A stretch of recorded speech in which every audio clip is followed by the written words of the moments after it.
Hello, Montclair Film Festival goers. Here today, my name is Clayton Davis. I'm the Film Awards editor at Variety, and really blessed to be here today with Mr.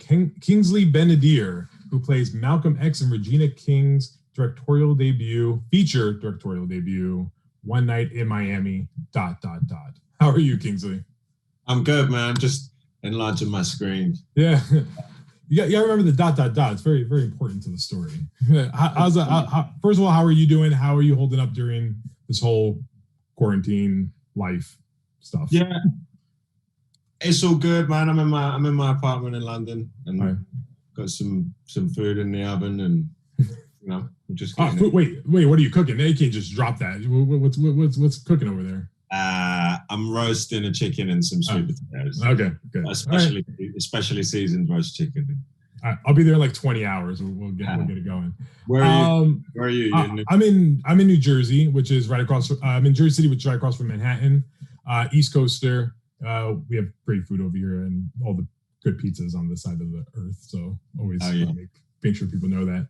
So Kingsley, I've been dying to talk to you with the biggest first question I can ask you. You are filling in the shoes. I did a article almost 10 years ago that it was like a random, because I'm a boy, we make lists and that's just what we do. That's what my friends always tell me, my female friends always tell me, they're like, boy, just make lists. You want to rank everything. So I made a ranking list of the top 10 greatest performances of all time 10 years ago. And it included at number 4, Denzel Washington's performance in Malcolm X. And then I heard that you were playing Malcolm X in the film. And I'll be honest, initially I was just like, I feel bad for anyone that was going to get this role because I'm going to compare for the rest of time. But it's so great to see you take on a different interpretation of the man that we haven't seen before, that never ever makes me think of Denzel Washington or want to compare or have you do any isms that we have seen before. How much of that was factored into your interpretation of the man? And were you nervous? How much of what was factored in? Yeah. Just thinking about just all the portrayals that came before you.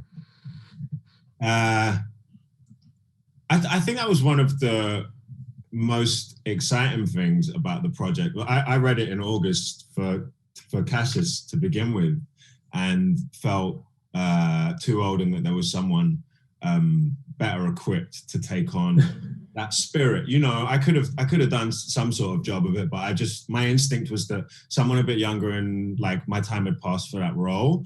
But the debate between Malcolm and Sam really grabbed my attention in a way that was really kind of strong. Like I was fascinated by those two.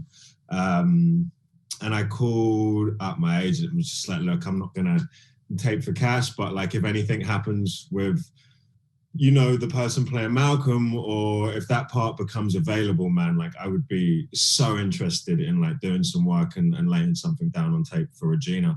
Cut to December. Mm-hmm.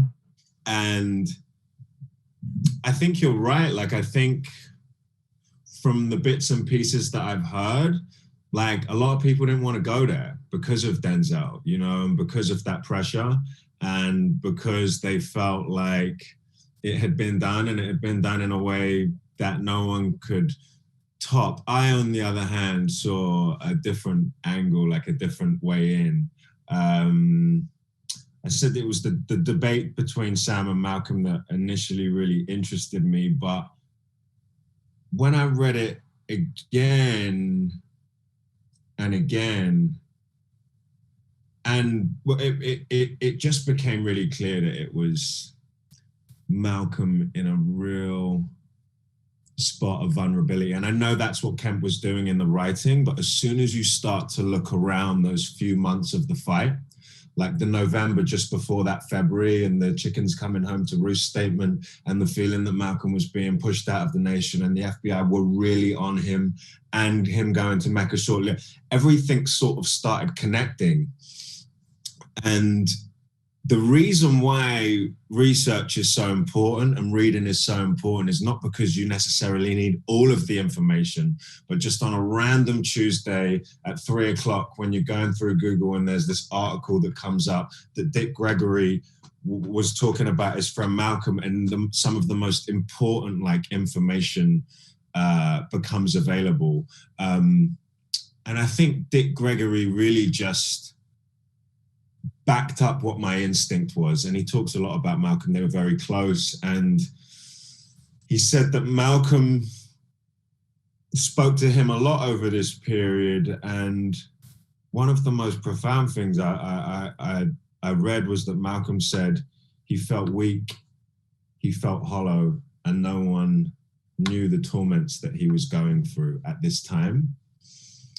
And I just tabbed that up and I kept that on my wall just to remind me that,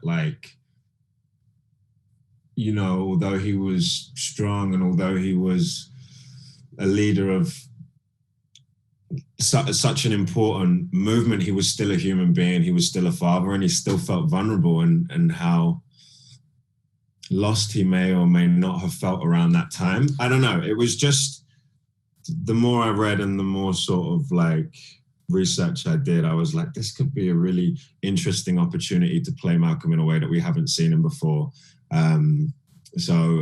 Yeah, that was encouraging. Cool. Listen, you do a phenomenal job, and like I said, I didn't think of Denzel once, so I get that, so I think you brought your own. I'm glad that you mentioned vulnerability, because this is, in many ways, it's vulnerable Malcolm, but it's also almost like a broken Malcolm, in a lot of ways. And one thing that someone had said to me, I was speaking with a friend that saw the movie as well, about watching One Night in Miami, that they felt that the viewer needs a lot of historical context to get why he's so vulnerable in that moment. Yeah. Because it's a slice of time. There's no necessary backstory or anything to lead you into it. It's just here are the facts, and Kemp script and play assumes that all these things. Yeah. What do you say to people who don't know the life of Malcolm X, who never saw Spike Lee's film from 92, anything like that?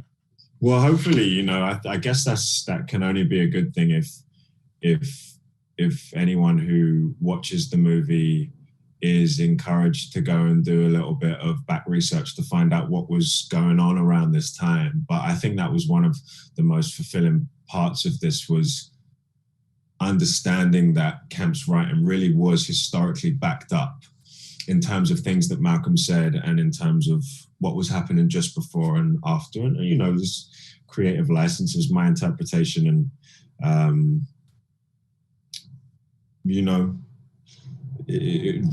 right or wrong, who knows? Who knows what went on in that room, what conversation they had. It's all.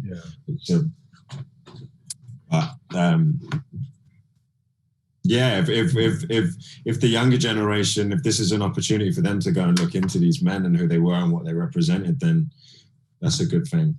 Sure. Let's talk about the dynamics and the charisma that everyone brings to the role, but just the relationship between the four of you. You, Leslie Odom Jr., who plays Sam Cooke, Eli Goree, who plays Cassius Clay, and then Aldous Hodge, who plays Joe. Yeah. You guys, it's like you guys have been friends your whole life. I don't know how if you knew any of them before filming. No. So did that just come naturally on set, or did you spend any time together before filming started? No, not really. We didn't really have any rehearsal. It was pretty full on. I think we just came in the mornings and had to work pretty hard, and the chemistry just was what it was. But I'm glad to hear you say that. Glad to hear you feel like it worked. Yeah.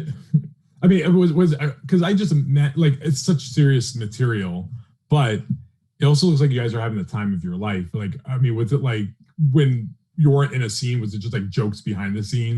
Eli Goree, for some reason, comes off to me like he would be the the funny one of the group and would be cracking jokes on someone in between takes. Is that like how did that relationship work?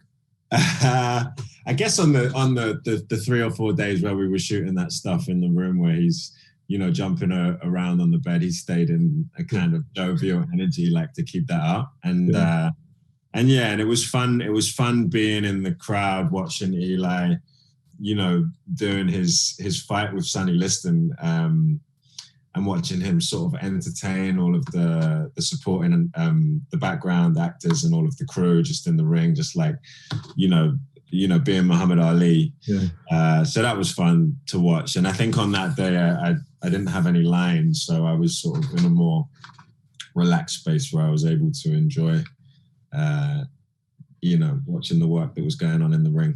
Yeah. You know, your career has really taken off the last few years. And, you know, you're great on Peaky Blinders and High Fidelity. And, you know, you're really jumping between the two mediums of TV and film. How are you finding the difference? Is there a difference between the two for you in terms of like how you approach roles, or how, you know, a TV role obviously is more extended out over seasons and episodes, and this is like, you know, you have 2 hours to make your mark and go. Yeah, length of time wise, I guess High Fidelity was shot over 7 or 8 months, and with this we had 5.5, 6 weeks. So yeah, and the preparation and stuff is different. I think it really depends on the character and the narrative, rather than whether it's a film or whether it's a TV show. But, you know, if I go back sort of 15, 16 years, it was definitely independent cinema that was the first thing that really, you know, lit my eyes up. And like, so to be on One Night in Miami with Regina in that space was really a dream come true for the first time, you know, because you're playing one of the leads. And yeah, I always dreamt about, you know, being in an independent movie with, you know, an upcoming director and, you know, really all working it out together in the space in the morning. And I think that's one of the best things about this project, and the fact that we didn't have any rehearsal time meant that we really had to come in every morning and figure it out like we were in rehearsal. And Regina just gave us the floor to explore and to try things out, and she made us feel safe because she's such a phenomenal actor. It just transferred, and she knew exactly how to handle that. And like, we were allowed to try things out and make mistakes, you know, big emotional swings and choices where you just knew that Regina's only going to use the stuff that works, like you can trust. Yeah, there was a real sense of trust. Like, well, I was going to say, Ken Powers told me something about a month ago, and he says, you know, I natural ask was like, listen, Regina King's first movie, like, how did you feel about it? He was like, she's the real deal. Like, she ain't doing this for show. She didn't say like, I want to direct, I want to say I'm a director. Like, she came in and like went to town. Is that exactly accurate? Absolutely, yeah. And I think I kind of joined her in that. When you were talking about, was it fun? Were you guys having a lot of fun? I was kind of like, oh God, no. I think I was probably the least fun person to be around. It was more of like, it was a very intense space, and I think Regina was holding, you know, that in her own way. I would say for me, she always felt very, very calm, very, very consistent, very, very loving, and very, like, always just on the money with her notes. You know, if ever she came over and offered a suggestion of where to go, it was always so helpful. It was always something I hadn't thought of. You know, it was a different perspective. So yeah, she went to town.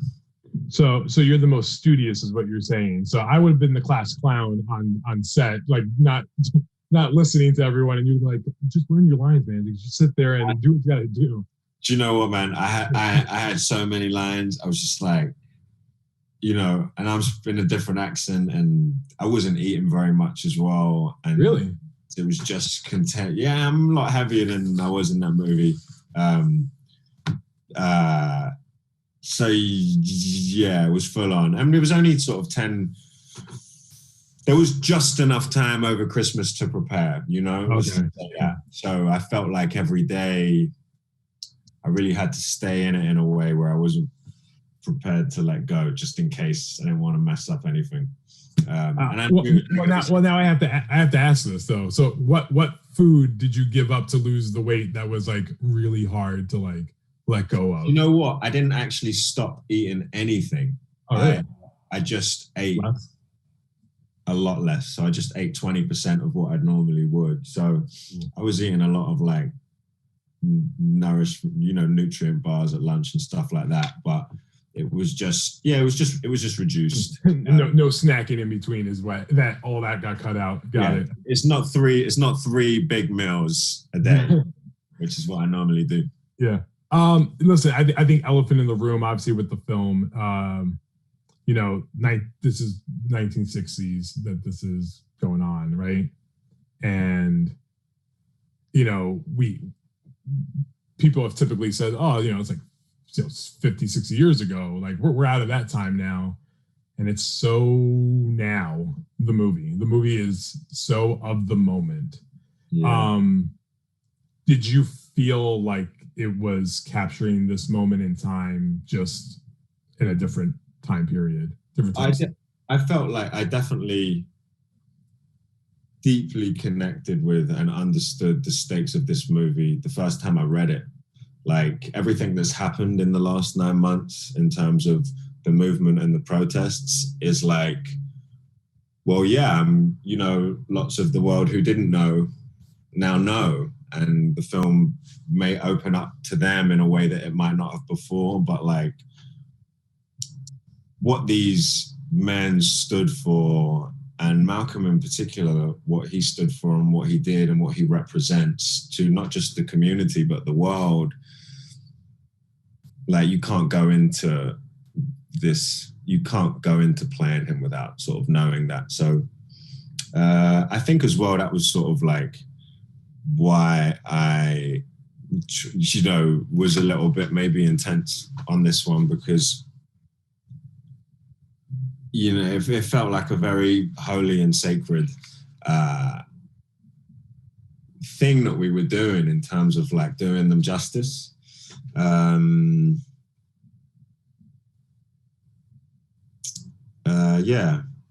don't know. I felt like I knew going in. Right. I think obviously with the film, besides capturing the moment of in time, it's also a great representation picture. We have Regina King, a Black woman, directing a feature film, that's going to be released on Amazon, one of the biggest platforms out there. I'm an awards guy. I follow the Oscar race, so that, it's a very good chance she might be the first Black woman ever nominated for Best Director. Wow. Representation is a problem in the industry, and there are real signs of progress. I often say complacency is the worst enemy of progress, because they think they see something like Regina King, they go, great, see progress, and then next year will be none. How do you feel about Hollywood's like accessibility to the Black and brown communities, and getting a chance to do more stories like One Night in Miami? I don't know. It's a big question. How do I feel about representation as a whole? As a whole, and then the progress that's being made in towards more representation. Yeah, I feel like one of the really lucky things really to be on this project. We've talked about Malcolm and we've talked about the men and what they represent and Kemp's wonderful words, but like so much of this was to do with Regina. So much of this was to do with working with her, and like I cannot explain to you like what an exciting prospect that was in December when this job was offered to me. Like, it was playing Malcolm with Regina King, and that combination was just phenomenal. We've become, very close, during and after the film. Just creatively had such a wonderful experience. And I'm very aware of like what this moment means, like to be tagging. I feel like I'm holding onto her foot and just being taken along this journey with her, and like what her journey over the last 30 years means. It's symbolic, and what she represents, and the person to hold on to. Yeah, she's made history of Venice, and if she does at the Academy, just what an honor to be a part of that, and the knock-on effect of younger people seeing her as they're coming up and what she's doing and what she's done is really important. I think about Jeffrey Wright, and I think about how important it was for me to have him, and to see him, and to see the wonderful work that he does time and time again. And being at drama school, his words were the words that I followed, like his instructions were the instructions that I followed. So I think in terms of a conversation about representation, that Regina right now is representing something pretty huge. Awesome. And throw a little credit towards you. You could also be nominated along with her, in another category, but I won't, throw that at you, and, keep that at bay. But one thing I want to talk about is the one of the pivotal scenes in the film. I would say that the first half of the film, you're very reserved. It's the most reserved Malcolm we've ever seen. That's that vulnerability we spoke about. Then you have this big explosion scene with Leslie Odom Jr., right? And it is, I called it a masterclass in acting. You two just like sparring, like it was like you guys were. It was like magic on the screen. And then, but it looks so easy for you guys. I guess maybe that's a little bit of maybe my own thing. Like, it looks so easy for you guys that you're just doing it. Like, when you were in those moments, like, how many takes did it take? How many times were you going? Were there more other? I know you said Regina let you try some different things. Like, what kind of other types of structures did you guys try to get the right tone, right note, right emotion? We started on that scene. No, so that was, I believe that was like within the first few days. So let's start at the hardest, and then we'll just go down from there. Yeah, the way we shot out of order and out of sequence, just because of timings, and Leslie had commitments, Aldous had other commitments, I was filming Obama, and Eli had other commitments. So it was really a scheduling masterclass from the producers. But what happened as a result of that was we had to, shoot some bits out of order, and we had to shoot some things earlier than we would have liked to. But I said to Leslie, like, it's a 14-pager, like, and it's all words. I just asked him if he was interested in or if he was open to the idea of doing things to each other, when the camera's coverage is on him, to throw and surprise. And he said he was game. And I was like, I'm game. So, and I'd heard about different sets where, because you want to get that moments of reactions where people are completely thrown off guard. So me and Leslie, we had an agreement in a relationship where we were kind of allowed to throw each other sometimes when the camera was on each of us. And I can't remember exactly when that comes into what's shown, but we just played it a bunch of times, and Regina would come and level us out if we went too far, or went, too under. But that was one of the scenes over Christmas that I just had to run hundreds and hundreds of times, because you need to, all of it, because once that scene starts, it doesn't stop. It goes all the way through. What was your question? Sorry, you guys, you already answered it. It was about like, how did you guys get? You started there and just tried to throw some things at each other. That is. The answer. Hopefully you sang Hamilton at least once during the whole filming process, right? Just one time, just throw it out there. So let's to wrap up, talking about what's next for you and everything you do in this film. This is going to be, for anyone who doesn't know Kingsley Ben-Adir yet, this is your coming. Like, everyone's going to know you now. Obviously, also, if they're watching the Comey Rule, which you play Barack Obama, so you're just gonna play all the prolific great figures in history moving forward. But what do you see next for you? And Montclair has a really great educational program where they really reach out to the schools and try to educate youth in getting into the business. Looking at what's ahead for you, what message do you also have for the people, the next generation that's going to come into the business?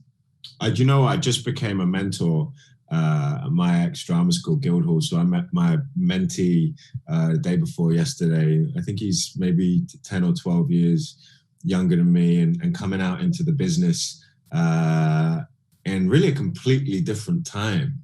And I'm really interested. I'm going to go see some of his shows next week, and I'm really interested to be in touch with him over the next year.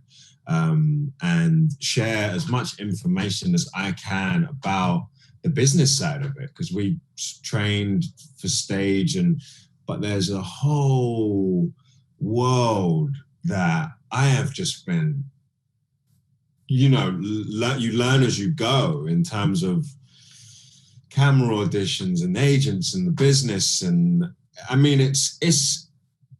it's a lot, and sometimes I'm like, I can't believe I'm still here. Yeah. During a pandemic also, by the way. So on top of that. Trying to come out of drama school now, being 20 years old now, it's gonna be tough. But it comes in terms of what's next and the younger generation. I think for me, it's more and more now, it's just coming back to the work, which is character and narrative and drama, and how to make good stories, and can I be in service to X narrative, Y narrative, this story? If I'm not, then who else can be? And sharing information, I think, is so important, man. We're conditioned not to talk about, not sharing information, not knowing how many people drop, so many people you see in parts, you don't know how many people have been offered that part before someone else gets it. It's sharing information, working hard, and remembering it's story and character is at the heart of all of this. All right. I have to end on a very on a light note, but I'm pretty sure it's gonna be the most serious to you. Yeah. Who's winning the World Cup in 2022?